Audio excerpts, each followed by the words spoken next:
Hello and a very warm welcome to Moneycontrol. It's been a little over a month since India successfully concluded its G20 presidency.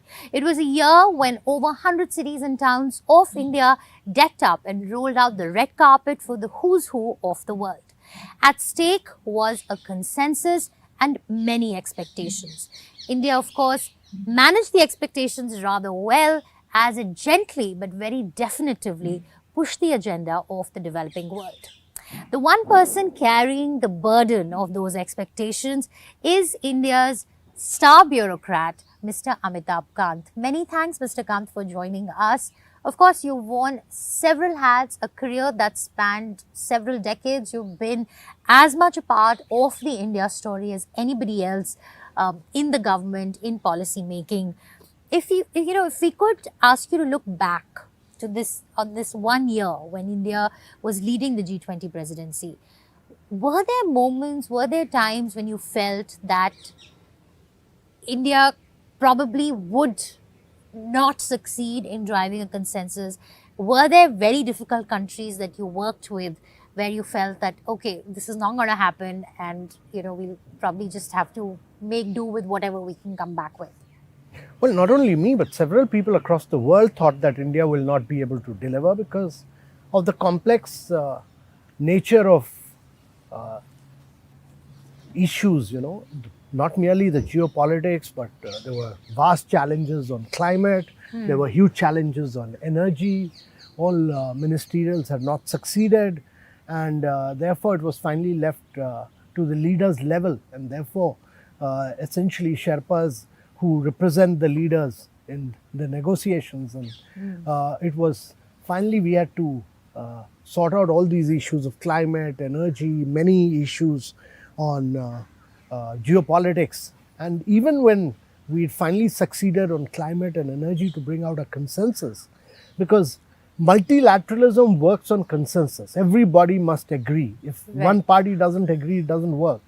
So the great thing about India's G20 was that we've delivered what the Prime Minister wanted, which was that we should be inclusive, we should be decisive, we should be ambitious, we should be action oriented.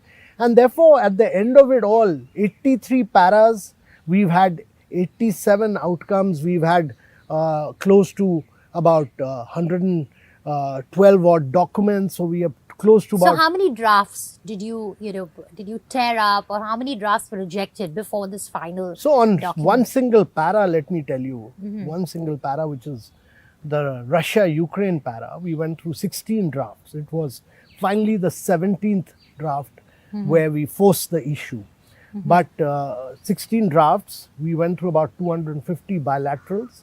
We must have gone through about 300 hours of negotiations. Continuously, non-stop. Without a break. Yeah, without a break. 300 hours of negotiations. Non-stop.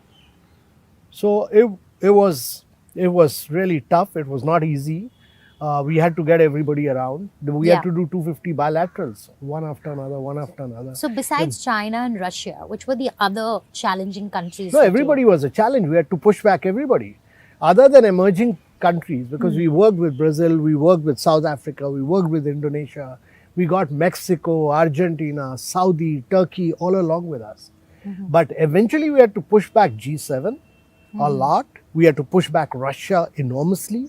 We had to push back China, everybody, and finally arrive at a good draft is one where you manage to push back everybody and arrive at a consensus. Right. Nobody should feel like a great winner. And at the end of the day, when you succeeded, everybody should own it. So the great thing about India's G20 presidency has been that everybody has owned the New Delhi Leaders Declaration. Right. So the United Nations is saying that we brought SDG up front. Yes. We've prepared an action plan. So that helps them in the implementation of the SDG. They greatly appreciate what we pushed through the Green Development Pact. If you look at, on the other side, if you look at COP28, we've laid the roadmap for COP28. Right. We've done all the spade work for them. So it'll be easy walk for them as they go along now. And we've done all the work for women-led development. We've done all the work for technology and digital public infrastructure. Imagine there was no definition of digital public infrastructure. We brought the definition of digital public infrastructure. We've created a framework for it. And now digital public infrastructure can be rolled across the world and taken to the global south and all the developing countries of the world.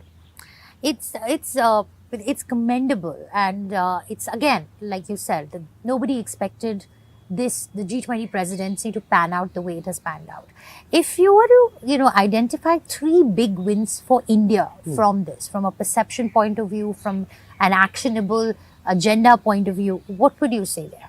So first and foremost, I think the biggest win has been that this is a living, breathing document for the global south.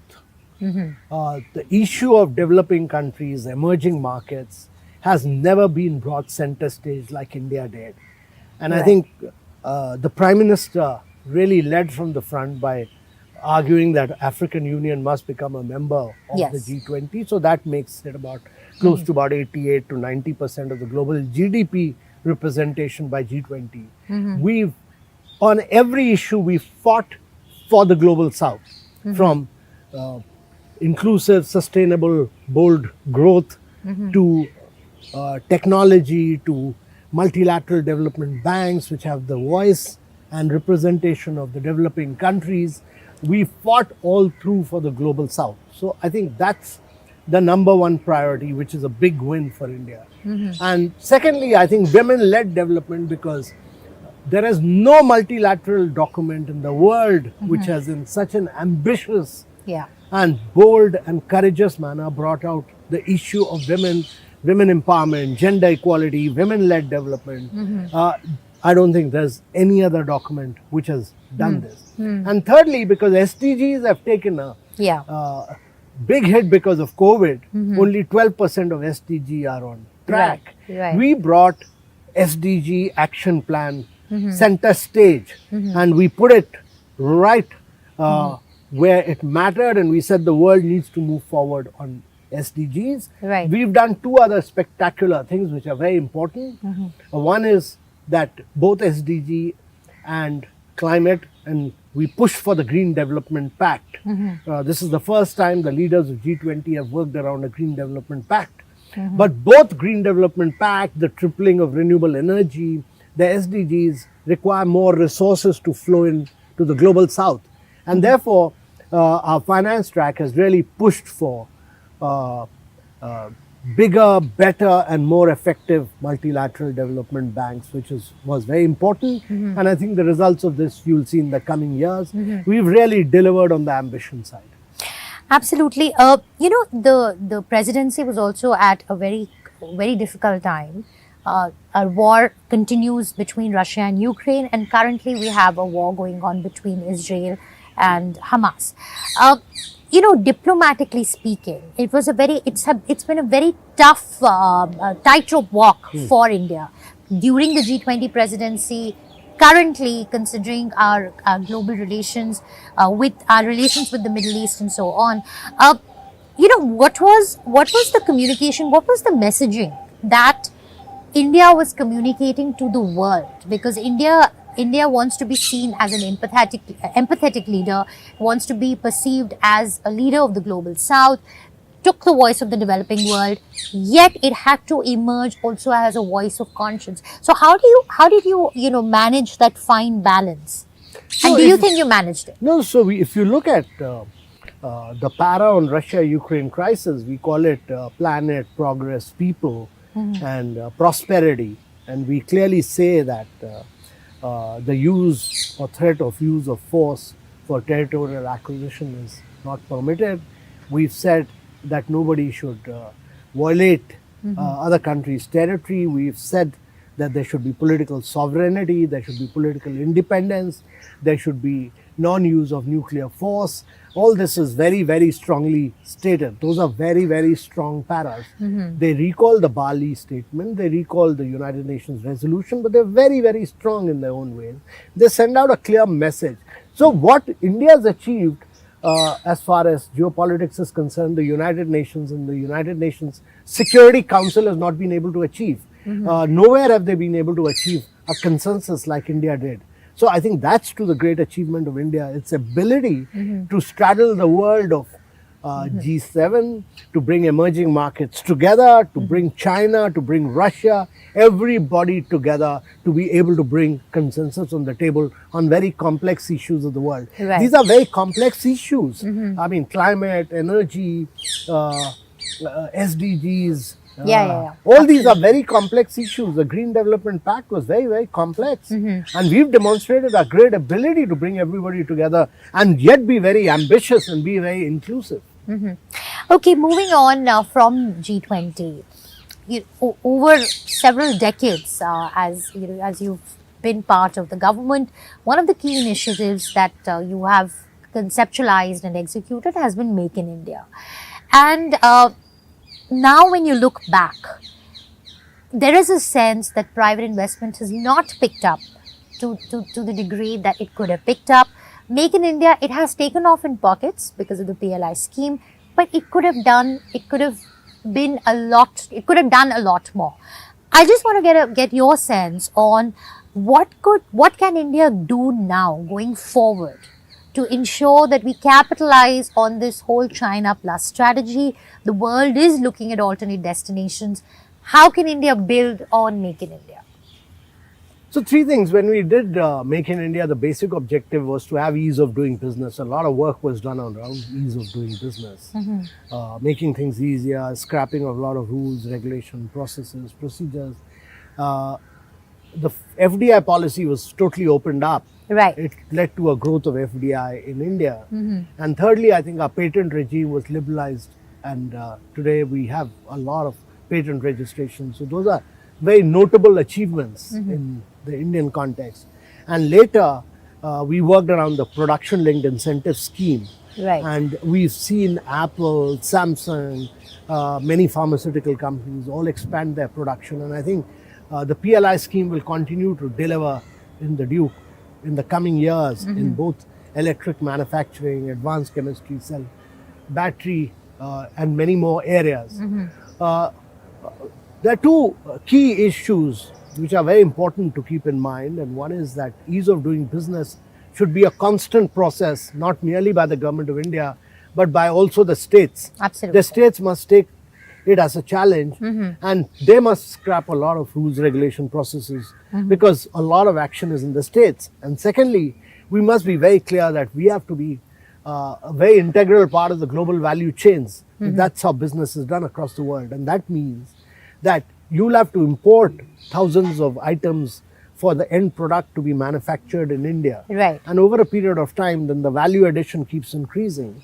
Those 1,000 products which come in, because you have to produce to very competitive prices, they must come in just in time. They must come in at 0 rates of duties so that the end product remains cheap.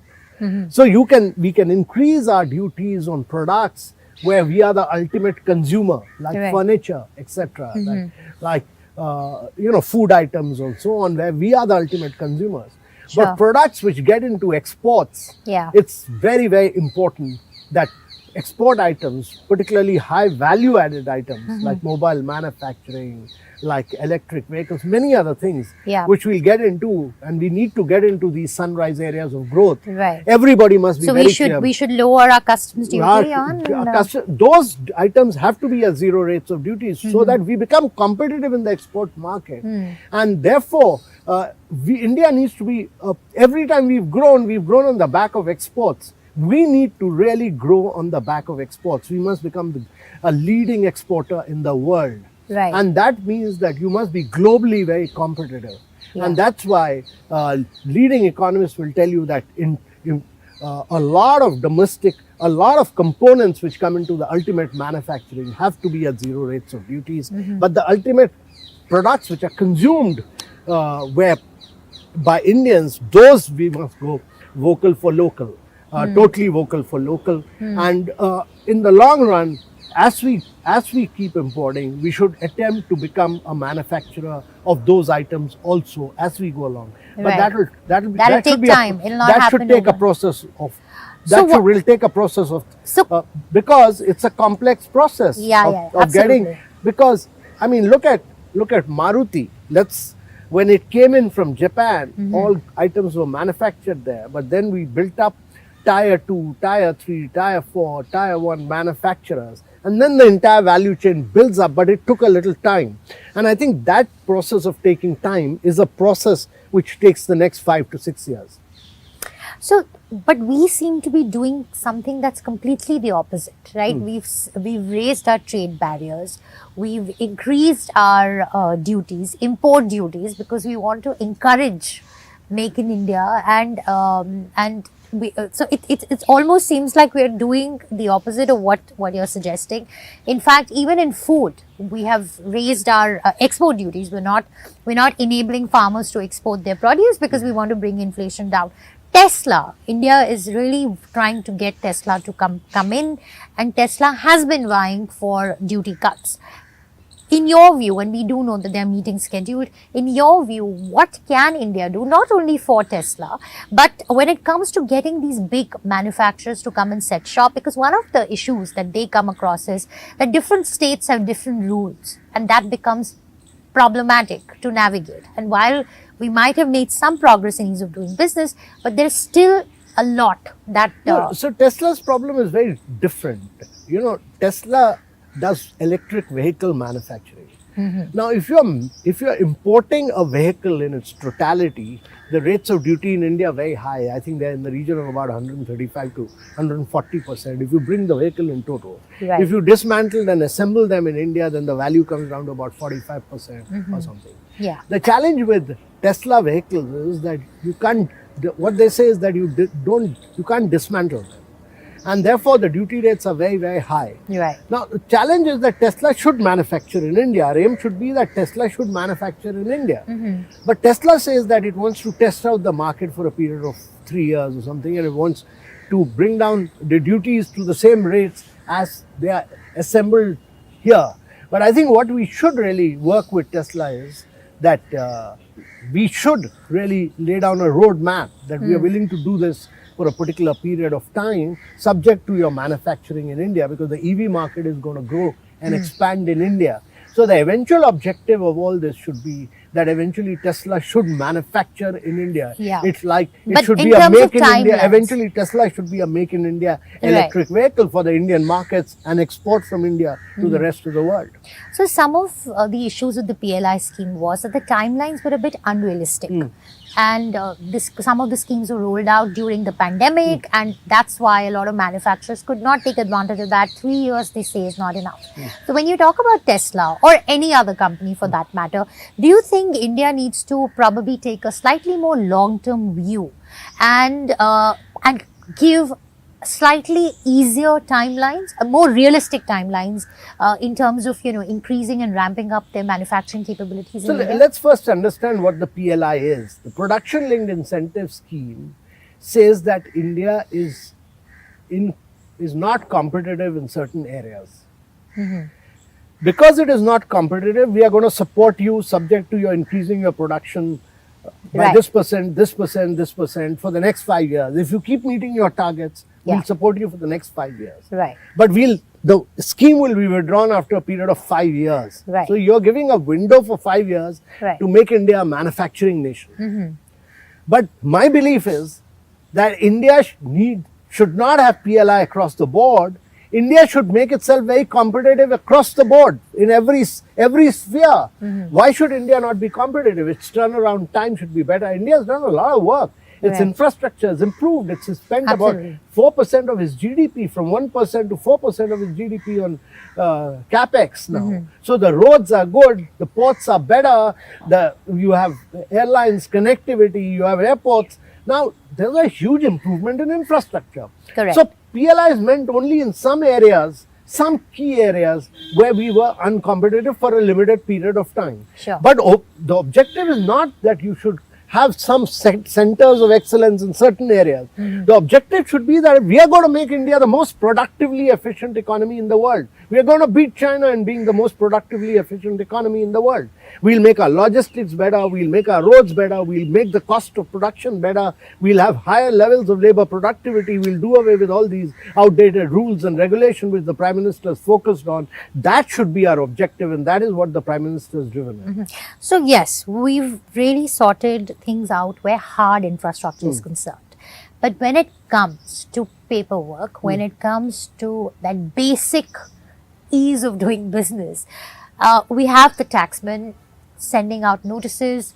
Right now, with GST in the month of September alone, over 50,000 notices were sent out. The penalties are massive. We are looking at a situation of where it almost the whole situation almost reeks of return of tax terrorism. I mean, that's the sentiment.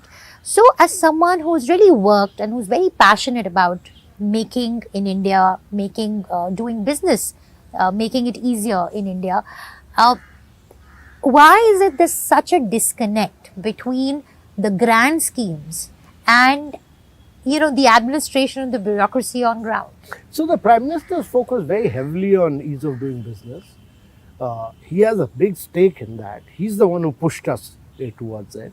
He believes in predictability and consistency of policies. He's pushed for faceless taxes, all this. And it's very important that to understand that we must have predictability and consistency of policy. If you don't have that, if you don't have predictability, you will not have manufacturing in India. And we've in the past had cases of Nokia. We've had in the past cases like Vodafone. We should be very, very careful to ensure that we should have predictability and consistency across in all areas where we have human intervention. In fact, we should not have any human intervention. We should all be digital intervention. So there is a problem with that also. What's happening right now is the tax notices that are being sent out are AI generated. A lot of those notices with a huge penalty amount and their check boxes on what the notice is for, none of those reasons are ticked. So it's almost like that the assessee is wondering. But you know, anything which is digital can be set right, because I think the tax department will get to know what the flaws are and they will set it right. And I think every single department, whether it be the state, whether it be the central government, whether it be tax or DIPP or commerce or any department, all of us, it's incumbent upon all of us to ensure that there is predictability, there is consistency, there is ease of doing business. Right. Because eventually India can only grow as a manufacturing nation. You know, in a nation where 42% of your jobs are coming from agriculture, you need to create jobs in manufacturing. Absolutely. So if we are able, and you are a big believer in manufacturing. Absolutely. India can't grow with 42% of your population in agriculture. You need to take population away from agriculture. They are poorly paid jobs. You need to take them into urbanization and into manufacturing. Right. Without that, India can't grow. So services is not the answer alone. Yeah. India must fire on all cylinders. India's manufacturing must grow. We should take our manufacturing to 25% of our GDP. Our services must continue to grow. Our urbanization must be smart urbanization, which should enable India to create many more jobs. And it's very, very important that we enhance our agriculture productivity. And agriculture productivity will require technology, it will require agro businesses, it will require movement of people away from agriculture into manufacturing. Without that, it will not happen. And without that, India can't grow at very high rates of 9 to 10% over a 3-decade period. And Amrit Kal, which Prime Minister has envisages all this. Technology, digitalization, getting into newer areas of growth. When he talks about electric vehicles, when he talks about batteries, when he talks about semiconductors, when he talks about a huge amount of digital leapfrogging, it's all these new areas of growth which he's talking about. Now, if we have to have predictability and consistency in all these areas. So you mentioned the Prime Minister and his vision of making it easier to do business in India. 10 years ago, when he asked people to vote for him, he said, government should be about minimum government and maximum governance. You were heading a committee on asset monetization. There was a very ambitious plan. Disinvestment has been a big agenda of the government, and of course, cutting out red tape. Right? When you look back to the 10 years of the Modi government, how do you think has the government fared on these three counts? Well, on asset monetization, the year we started, we crossed the targets. We actually brought in InvITs, we brought in REITs, we did a lot of work around coal auctions, mining auctions, a lot of work was done on power side, power grid, InvIT, we did REITs, we did many other things on the highway side. So many new innovative things have happened.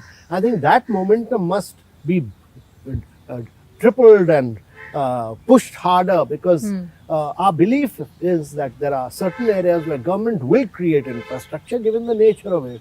Land acquisition is tough, approval is tough.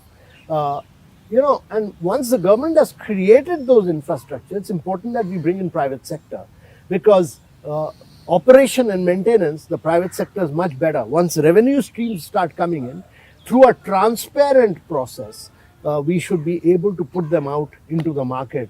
And then operation maintenance over a longer period of time will be much more efficient in India. That should be our objective. Right. What do you think, why do you think did we slow down on asset monetization? I don't think we've slowed down. We are still continuing. I just read that National Highway has done some new investments. So it's been a success Coal in mines some have been ministry. put out. Huge aggressive coal bids have taken place. Mining sector, there's a lot of advancement. So I think a lot of new pushing has been done in many of these new areas of growth. I want you to reflect on the 10 years of this government, and you've been at the forefront of several of the reforms that this government has tried to push through.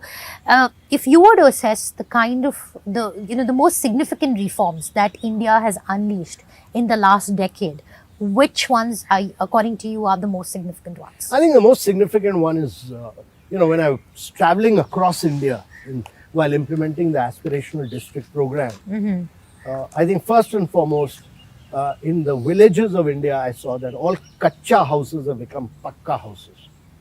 That's huge transformation. Number two, I think roads have reached every single rural village. That's, to my mind, very important. The third, to my mind, which is very significant, is that DBT is taking place to the last mile. Every single person is getting direct benefit transfer. Right. And leakages have come to an end. That's a huge achievement.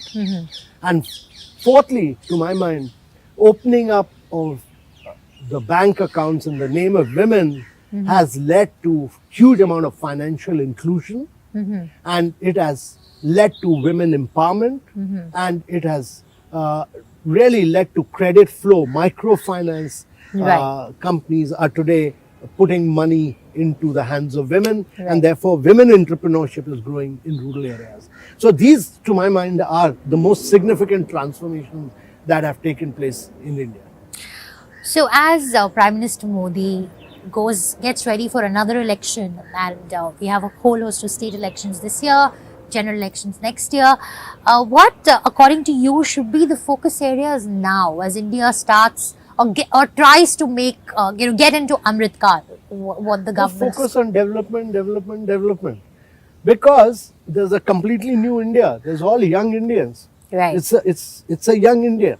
Correct. And the young India wants growth. It wants progress. It wants development, and it is all seeing before its eyes that India has built 40 million houses, that India has provided 110 million toilets, that India has provided 253 million piped water connection, that it has built 88,000 kilometers of roads.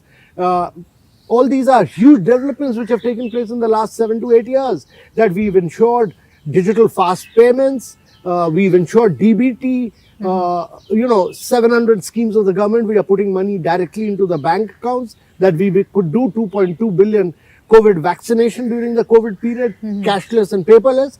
These are massive transformations that have taken place in the country. Right. And we should just focus on development. To my mind, that is what the young India wants.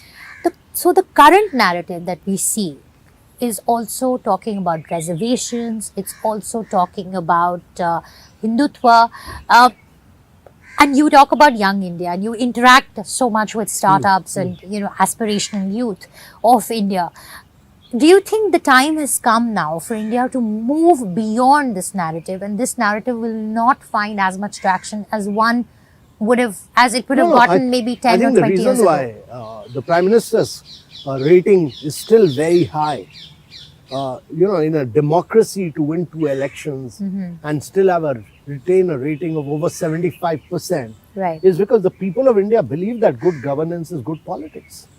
And therefore, my belief is that we should just focus on what is being done. Continue the good work on developmental side. That will transform the lives of people. We need to transform lives of citizens, and that is what is happening by increasing outlays on infrastructure. That will create a completely new demand. That will lead to greater credit. That will lead to greater growth. Sure. That will lead to India growing at higher rates. It's a cycle by itself. Sure. And that is what we need to push for. Sure. So India now is more open than it has ever been. It is more linked to the global economy, and we see a global recession coming in. While India has displayed a lot of resilience until now, but there is a sense that the next 2 quarters are going to see a slowdown.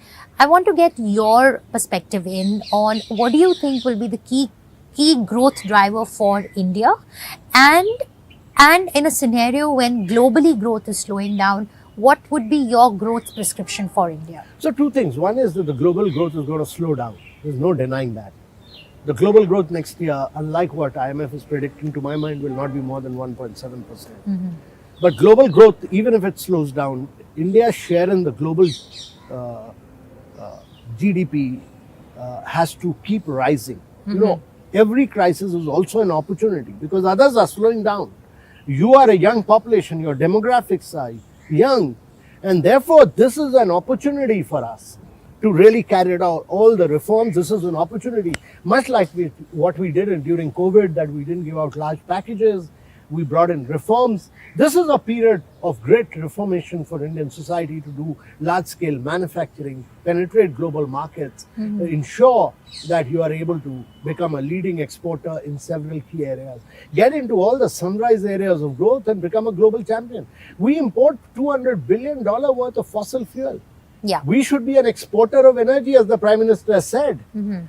Climatically, we are blessed. We should produce renewables in India and then use renewables to crack water and produce green hydrogen. We should be a champion on export of green ammonia. We should be the biggest consumer of green hydrogen. So these are the sunrise sectors? Absolutely. Why should we not become a champion of electric vehicles? That is going to be the future. Why should we not manufacture batteries here? I mean, I'm glad that Tatas are doing it now. Yeah. Mahindras are driving electric vehicles. Tatas have driven electric vehicles in a very big way. They're getting into battery manufacturing now. So everybody is at the same level in India. Whoever takes the lead will become the champion now. All right. Because there is a huge amount of disruption taking place because of technology in many of these key areas of growth. And I think it's very important to accelerate the pace of disruption in some of these emerging areas of growth. Okay. Today is a rare day in Delhi where now we are sitting outdoors. We are not concerned about the AQI levels that we are breathing. But over this last several years, 2 to 3 years, one thing that's become apparent is that climate change and pollution is a challenge that's staring at us in our faces, and we are doing very little about it. I want you to talk, you live in Delhi, I live in Delhi. What, according to you, are the solutions for Delhi's pollution challenge? And secondly, with COP28, what are your expectations from it, and what should be India's focus at COP28? So first, let me say that India has done a lot. We do about 185 gigawatt of renewable. We're the only G20 countries amongst the climate change leaders. So we've done our bit. We are accelerating it further to 500 gigawatt as has been laid down by Prime Minister in his vision.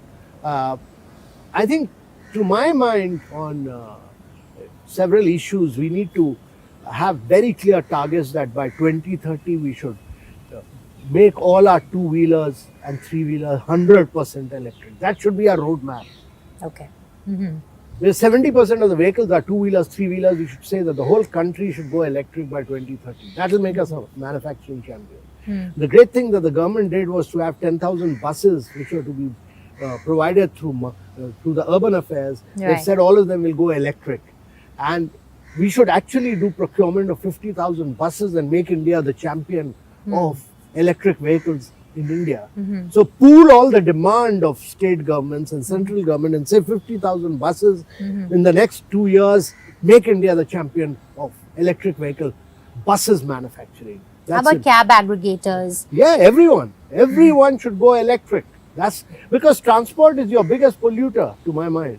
And we are going after diesel and petrol SUVs. All of them, they should be to my mind, we should force all of them to go electric. It should be mandated, to my mind, that the country needs this. And we've had the story of LA, Right. which went through a similar thing, was Yeah. able to transform. Yeah. We've seen Shanghai, Chicago. Chicago River we've used seen to be, yeah. Beijing and Shanghai. It just Yeah. needs a huge amount of administrative drive to clean it up. Why Absolutely. not? It should be done. Absolutely. It can be done. Okay, shifting gears. How many hours did you work in a day, every day, for the last 1 year, when you were, every meeting you've been a part of, the G20 meetings? You've not slept last night. Also, we were just talking about it. How typically, what was your schedule like? So during G20 period, it was tough. It was tough because we were negotiating different hours. We did about 35 meetings virtually to clean up the draft, and that means odd hours, all nights, many hours. And then when we negotiated, those were sleepless nights. I mean, we didn't sleep at all. So about 10 days we did negotiations round the clock. So, but it gives you a lot of satisfaction. You more than make up for the lack of sleep by sheer satisfaction that you have delivered for your leader, because I'm only a Sherpa. I work for my leader. Right. And we delivered that. So it gives you a job satisfaction. It gives you a job satisfaction that what the Prime Minister aimed at in terms of an action-oriented and an ambitious and an inclusive and a decisive G20, we've delivered him that. Any lessons in negotiation? Your key learnings from this one year, and your key learnings from that 300 hours of negotiations that happened. So one is, for a country like India, you need to always have other developing countries with you, which we did. We had all the developing and emerging markets with us. That's key. That gives you the strength. Secondly, always maintain a personal relationship with the negotiators of other countries at a personal level. Thirdly, go back, be very thorough, learn, master what was their stand in previous negotiations. How did they handle it, so that you can argue it out well with them. That's important. So good research, keep your allies close. You should be very well, and do your homework. Your knowledge base of how others have negotiated is very important. But how about managing stress? How about managing your emotions? Because you're really invested in it. Yeah. There is high level of stress that you're working with. Did you do yoga? Did you meditate? What did you do to stay centered? I do about an hour and a half of exercise. I do that. It's a discipline with me. So you stuck to that schedule even when your hours morning were... 7 to 8:30, I keep to myself to just do actual physical exercise. Because if you're not mentally fit, if you're not well, if you've not exercised, you're not up to it. Your mind will be clogged. So I strongly believe that if negotiations, you have to be bold, you have to be gutsy, and you have to be polite, yet strong. Yes, all that.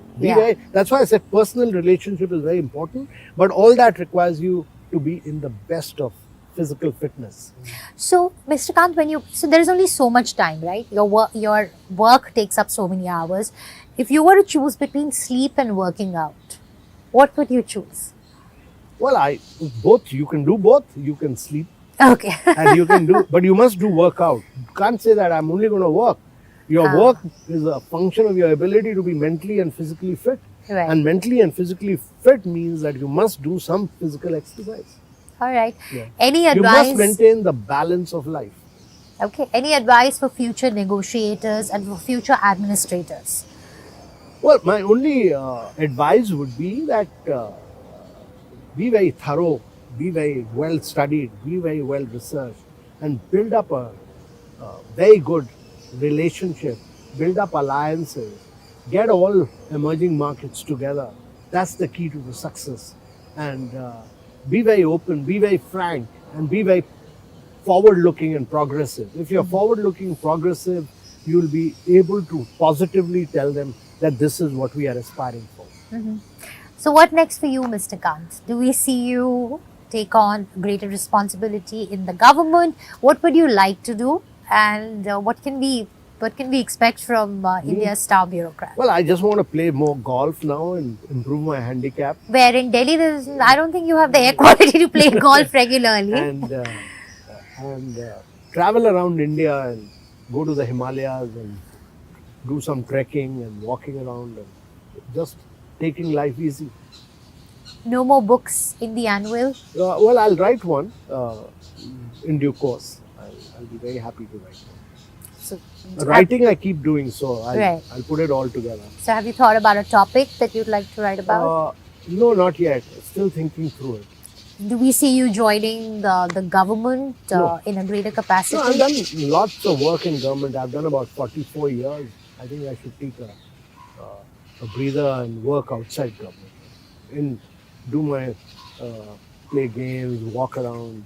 There's a life outside government also. All right. Okay. Thank you so much, Thank Mr. you. Kant. It was a pleasure Thank you. talking to you as always. Thank Thanks. you.